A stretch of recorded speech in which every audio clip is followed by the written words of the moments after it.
Donc, on me comparait, on me jugeait, on me faisait une remarque sur mes résultats négatifs.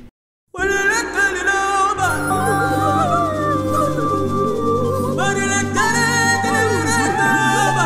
le lâche.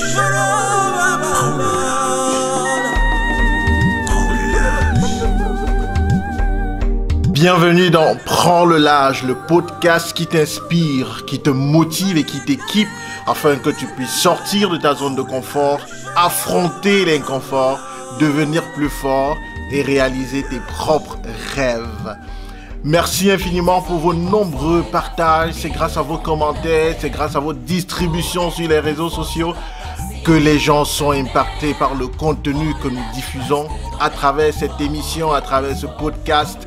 Prends le large. Je suis infiniment reconnaissant pour chacun d'entre vous qui laisse un commentaire, qui partage, parce que vous faites cette émission. Aujourd'hui, nous accueillons quelqu'un de spécial. C'est un plaisir pour moi de l'accueillir. C'est un papa pour moi, parce qu'il a l'âge de mon père et c'est quelqu'un qui m'a vraiment ouvert les bras. Il a une grosse expérience, une trentaine, quarantaine d'années. C'est un formateur, c'est quelqu'un qui est passionné de tout ce qui est communication.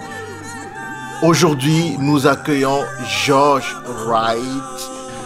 Merci George d'être là. Plaisir que tu viennes me voir chez moi. Dans ce bel espace, dans cette belle ville de Québec qui est apaisante, un peu comme toi, tu es très apaisant. J'ai regardé ton profil sur LinkedIn et puis je t'ai envoyé une demande de connexion. Tu as accepté l'invitation à rejoindre mon réseau professionnel. Ouais, mais je dois dire que j'accepte pas toujours. Voilà. J'ai accepté parce que j'ai eu un bon pressentiment, j'ai eu un bon feeling. Que de la façon que tu m'as abordé, j'ai dit « Ah, cet homme-là, c'est un homme de cœur. » C'est ce que j'ai senti. Wow. Puis je me suis pas trompé. Merci Georges, ça fait plaisir. Ça fait plaisir vraiment que tu ne te sois pas trompé et tu vas davantage découvrir de moi parce que je suis convaincu qu'on a un long chemin à parcourir ensemble. Et en fait, ce qui a fait que je fais aujourd'hui des conférences puis que j'anime des ateliers sur la communication, c'est que j'ai osé un jour annoncer une conférence.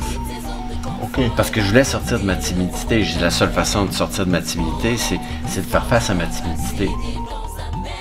En fait, l'environnement, quand j'étais petit, est un environnement qui nécessitait pour moi de faire face à ma sensibilité puis à ma grande peur de blesser dans la communication. Donc, l'environnement est un environnement qui ne m'offrait pas ce que je cherchais.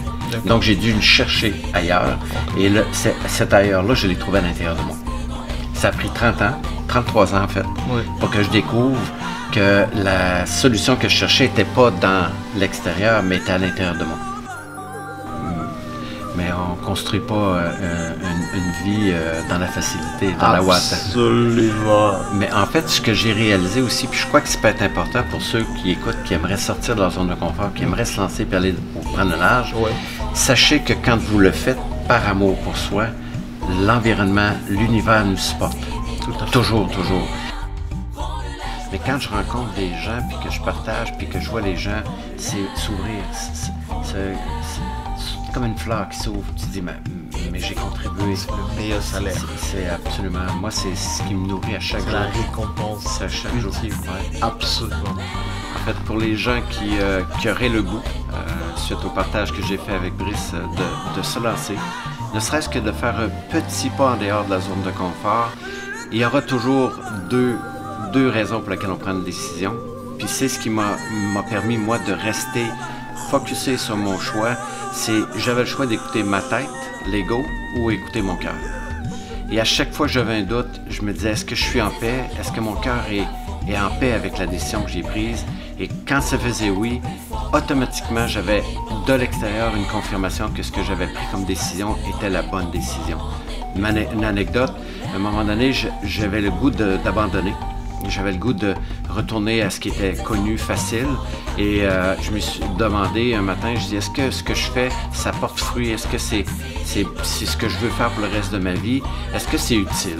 Et dans la même matinée, j'ai eu un courriel d'un client à qui j'avais fait une formation il y a quelques années auparavant, en me disant dans son courriel une phrase qui m'a fait pleurer, parce qu'il m'a dit une phrase que tu m'as dit lors de la formation m'a sorti de ma zone de confort. J'ai décidé d'aller vers mon projet de vie Puis aujourd'hui, je t'annonce que j'ai acheté l'entreprise que j'ai toujours voulu acheter, mais que j'avais pas le courage de le faire. C'est une petite phrase que tu m'as dit.